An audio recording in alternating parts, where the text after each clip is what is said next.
Magandang araw.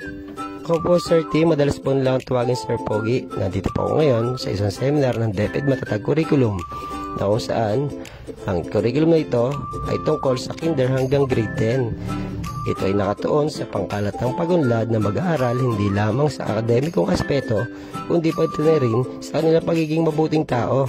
Medyo napasip po dyan Sir Pogi at nagbigay ng aking ilang mga kasagutan sa katanungan ng aming speaker na si Dr. Rosalinda Sanchez na aming ring principal. Papakilala ko po sa inyo ang ilang aking mga kasamahan dito sa seminar sa aming school. Si Marin Tet, si Paring Leandro Duman, si Ma'am Presi, at si Ma'am Janelle. Yung iba pong kasama naman nasa unahan. Ito po yung seminar na gusto ko. Hindi ko na napakita ang mga pagkain masarap po dito at libre pa. Bali 4 na araw pa po ang aming isa-seminar po dito sa aming paaralan. Sa ibang araw, babantang uli kayo. Paalam!